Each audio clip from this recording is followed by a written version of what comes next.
घर के काम हम ख़वातीन की रोज़मर्रा ज़िंदगी का एक अहम पार्ट है, लेकिन अक्सर ख़वातीन को घर के काम करना बहुत मुश्किल लगता है, एक बोझ सा फ़ील होता है और वो बहुत जल्दी थक भी जाती हैं। अगर घर के काम-काज सही तरीके से रूटीन के मुताबिक किए जाएँ, तो आप बगैर थके घर के सारे काम आसानी से कर सकती हैं। सो अस्सलाम वालेकुम and welcome back to my channel Zoya vlogger world. कैसी हैं मेरी प्यारी-प्यारी kitchen queens? I hope all is well. आप लोगों की दुआओं से मैं भी बिल्कुल ठीक-ठाक और खैरियत से हूँ। आज के व्लॉग में मैं आपके साथ शेयर करूंगी अपनी डेली रूटीन के साथ साथ थके बगैर घर के काम कैसे करें, घर को साफ करने के आसान 3 तरीके आपके साथ शेयर करूंगी। सो वीडियो का एंड तक देखिएगा, स्किप मत कीजिएगा। तो ये थे मेरे किचन के हालात जब मैं अपनी अम्मी की तरफ गई, तो पीछे से ये हालात हो गए थे क्योंकि 4 डेज से तो मैं घर पे नहीं थी। और जब मैं गई हुई थी ना, तो आंधियां बहुत ज्यादा आई, बारिशें बहुत ज्यादा हुई, जिसकी वजह से मिट्टी बहुत ज्यादा आई। तो सबसे पहला स्टेप मैंने ये लिया कि मैं किचन से स्टार्ट करूं। और फिर क्या था कि मैंने बस डस्टर पकड़ लिया और साथ ही साथ जी स्टार्ट हो गई किचन साफ करने के लिए। अभी मैं सबसे पहले ना ये प्याजों वाला स्टैंड जो है वो साफ कर रही हूँ और इसकी सारी शीट्स वगैरह जो है मैं चेंज करूंगी। और क्योंकि अभी मुझे कुछ वेजिटेबल्स भी मैंने अपने हस्बैंड को कहा हुआ था कि मुझे ला कर दे, तो फिर मेरा ये था माइंड के ये मैं साफ कर लूँ, तो फिर इसमें चीजें आएंगी तो फिर मैं इसके अंदर ना वो कोशिश करें कि सब कामों को एक साथ करने की बजाय इसको मुख्तलिफ हिस्सों में डिवाइड कर लें। पूरा घर जो है वो एक दिन में तो साफ नहीं हो सकता, थोड़ा थोड़ा करके ही साफ हो सकता है। तो इस तरह से ये होगा कि ना सिर्फ आपकी थकन कम होगी बल्कि आप काम भी बेहतरीन तरीके से कर सकेंगी। और आजकल वेदर जो है वो चेंज हो गया है, गर्म गर्म सा हो गया है, तो कोशिश करें कि ऐसे कपड़े पहने जो आपको सुकून दे, आराम दे, और आरामदेह कपड़े पहनकर आप घर का काम आराम से और सुकून से कर सकें। और थोड़ा थोड़ा सा वक्फा जरूर लेती रहें। अगर मुमकिन हो तो हल्की सी ना थोड़ी सी मौसीकी लगा लिया करें, कोई नात लगा लिया करें अगर आप यानी कि शौक रखती हैं इस चीज का। तो उससे क्या होता है कि आपका मूड भी बेहतर रहता है और आपके काम भी बड़ी जल्दी हो जाते हैं, क्योंकि आपका माइंड जो है ना वो काम के साथ साथ उस चीज की तरफ भी लग जाता है। तो फिर काम आपका इतनी जल्दी होगा कि आपको फील ही नहीं होगा कि आपने काम भी किया, और काम भी आपके बहुत जल्द हो जाएंगे। घर को साफ रखने की आसान तरीन टिप्स तो ये है कि अपनी चीजों को इस्तेमाल के बाद अपनी अपनी जगह पे रखा जाए। हम खवातीन अक्सर क्या करती हैं कि जब हम खाना बनाती हैं या कोई भी काम करती है ना, तो चीजें इधर उधर जो है ना वो पड़ी रहती हैं, बिखरी रहती हैं, समेटते नहीं है साथ साथ, जिसकी वजह से किचन बहुत मैसी मैसी सा हो जाता है, गंदगी हर जगह पे फील हो रही होती है। तो अगर चीजों को अपनी जगह पर रख दिया जाए इस्तेमाल के बाद, तो इस आदत से गंदगी भी जमा नहीं होगी, आपका किचन भी साफ साफ लगेगा। जी, यहाँ पर मैं कर रही थी अपना बर्तनों वाला स्टैंड वॉश। इस पर भी काफ़ी मिट्टी पड़ी हुई थी जब मैं आई ना, तो फिर मैंने कहा सबसे पहले तो यहाँ पर मैंने बर्तन रखने हैं वॉश करके, तो इसको सबसे पहले मैं वॉश कर लूँ। अभी घर की सफाई होनी भी बाकी थी, तो सबसे पहले ना मैंने डस्टिंग वाला काम स्टार्ट किया। तो इसको मैंने अच्छी तरह से ब्रश से इसके कोने कोने को साफ किया, और फिर जब ये साफ हो गया तो इतना अच्छा नीट एंड क्लीन हो गया कि मुझे देख कर बड़ी खुशी हो रही थी कि ये बहुत साफ सुथरा हो गया। अच्छा, डेली बेसिस पे तो हम ये चीज़ें साफ कर ही रहे होते हैं, लेकिन डीप क्लीनिंग के लिए हम हफ्ते में 1 दिन जरूर निकालते हैं या 10 दिन बाद जरूर करते हैं इसकी डीप क्लीनिंग, ताकि जो डेली रूटीन में चीजें इस्तेमाल हो रही होती है ना वो अच्छी तरह से नीट एंड क्लीन हो जाए। और यहाँ पर केचप खत्म हो गई थी, ये भी मैंने मंगवा ली थी, और इसकी बॉटल को भी मैंने क्लीन कर लिया हुआ था, तो मैंने कहा ये इसमें डिपॉजिट कर दूं और इसको फिर मैं बंद करके ना इसकी जगह पे रख दूं। रूटीन वाइज तो हम घर की सब चीज़ों की हल्की फुल्की सी क्लीनिंग जो है वो कर ही रहे होते हैं, लेकिन 10 से 15 मिनट ऐसी चीज़ों के क्लीनिंग के लिए अगर निकाल लिए जाएं जिनको तो बिल्कुल भी हाथ नहीं लगता, और ये कह के हम छोड़ देते हैं कि चले इसके लिए फिर वक्त निकाल लेंगे, और वक्त निकलता ही नहीं है। तो आपने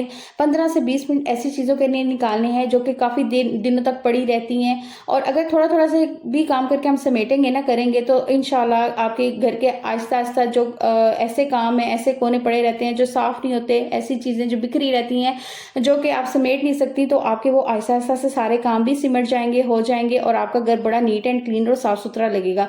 और यहाँ पे ना ये कबर्ड जो थी ना ये भी गंदी हुई थी, तो अंदर से मैंने सारी ये कबर्ड के बर्तन निकाल कर इसको नीट एंड क्लीन किया और इसको दोबारा तरतीब से सारी चीज़ों को रखा। अब थी जी बाहर के जो कबर्ड थी उसको साफ करने की बारी। इस पर भी डस्ट काफ़ी सारी पड़ी हुई थी और चीज़ें बिखरी हुई थी, तो मैंने कहा चले इसको भी लगते आज जो है ना वो भी साफ कर लिया जाए, क्योंकि बच्चे यहाँ पर खेल रहे होते हैं। अच्छा, छोटे बच्चे वाले घर में ये बड़ा इशू होता है कि चीज़ें ना बहुत जल्द साफ करनी पड़ती है। आप ये नहीं कह सकते कि हम इसको ना कल कर लेंगे, क्योंकि बच्चे जो है ना वो आजकल इस तरह के हैं कि मिट्टी जहाँ पे भी देखे ना तो वहां से शुरू ही हो जाते हैं। तो फिर मेरी कोशिश यही होती है कि मिट्टी को जल्द से जल्द साफ कर लिया जाए, ताकि बच्चों का हाथ उस जगह पे ना लगे और बच्चों को मौका ना मिले मुझे मिट्टी खाने का। तो यहाँ पर मैंने इस शीशे की डस्टिंग करके तो इसको भी नीट एंड क्लीन कर लिया था। यहाँ पर ये जी पड़ा हुआ था मेरा कंप्यूटर, इसको भी मैंने साफ किया और ये एरिया भी सारा साफ कर लिया था। तो अल्हम्दुलिल्लाह से किचन भी मेरा नीट एंड क्लीन हो गया था, बर्तन वॉश हो गए थे। अच्छा, अगर आप आपको इस तरह के ज़्यादा काम हो ना, आपके घर में बच्चे हों तो उनको ज़रूर इन चीज़ों में शामिल करें, ताकि उनको आदत भी पड़े और आपकी हेल्प भी हो जाए और घर जल्दी जो है नीट एंड क्लीन हो जाए और वक़्त की भी अच्छा, बचत हो आजकल की जाए। मैंने माएँ देखी हैं, अक्सर ऐसी मैंने माएँ देखी हैं जो अपने बच्चों को बिल्कुल भी काम करने नहीं देती घर का और यही कहती हैं कि बस आप स्टडी करो और हमें आपसे कुछ नहीं चाहिए। तो मैं कहती हूँ वो बच्चों का फ्यूचर जो है ना वो ख़राब कर रही हैं, बहुत गलत कर रही हैं वो बच्चों के साथ। अभी से आप उनको काम करने की आदत नहीं डालेंगी ना, तो जब वो पढ़ लिख जाएँगी तो फिर उनको काम करने ना जब आप उनको काम करेंगी तो उन्हें बहुत मुश्किल लगेगा और उन्हें लगेगा पता नहीं आपने उन पे कैसा बोझ डाल दिया है। और अगर आप अभी से उनको आदत डालेंगी ना तो देखिएगा कि आपकी एक हेल्प भी हो जाएगी, बच्चे को भी काम करने की आदत पड़ेगी। आप क्यों नहीं देखते कि यूरोप कंट्री में बच्चों को इस तरह से यानी ट्रेनिंग दी जाती है कि वो छोटे होते से ही अपनी ज़िम्मेदारियाँ खुद समझने लग जाता है, खुद अपना काम खुद करना जानता है। लेकिन हमारे बच्चे जो आजकल के हैं ना वो अपने काम खुद करने नहीं जानते क्योंकि हम लोग खुद ही उन्हें ये कह के मना कर देते हैं कि आपने अभी कुछ नहीं करना। तो इसका तो ये असर क्या होता है कि बाद में माएँ जो हैं वो परेशान रहती हैं कि बच्चियाँ काम करना नहीं जानती। और यहाँ पर हम गए थे जी हकानिया पे अम्मी की तरफ गई थी तो वहाँ सबने डिसाइड किया कि जी ईद सबको मिली है तो सब जो है ना मिलकर तो एंजॉयमेंट करने चलते हैं। बच्चों ने भी अपनी ईदी निकाली, बड़ों ने भी ईदी निकाली, तो सब ने जो जो अपनी पसंद की चीज़ें खानी थी अपनी अपनी पसंद की चीज़ें सब ने मंगवाई, सब ने टेस्ट किया। अल्हम्दुलिल्लाह से मिल बैठ के खाने का बहुत मज़ा आया और कोई किसी पे बोझ भी नहीं बना सीधे लफ्ज़ों में। ये हकानिया वालों का स्पेशल पिज़्ज़ा था। इसके अलावा हमने सीख कबाब पिज़्ज़ा जो था वो मँगवाया था और बच्चों ने ये डिसाइड किया था कि हमने फ़ास्ट फूड खाना है और बड़ों ने ये डिसाइड किया था कि हमने बारबेक्यू खाना है क्योंकि मौसम आज के दिन जो था वो बहुत अच्छा था, रेनिंग बहुत ज़्यादा हो रही थी और बड़ों का दिल कर रहा था बारबेक्यू खाने को, तो इसलिए पहले हमने बच्चों को फ़ास्ट फूड खिला दिया, उसके बाद हम चले गए थे बारबेक्यू खाने के लिए।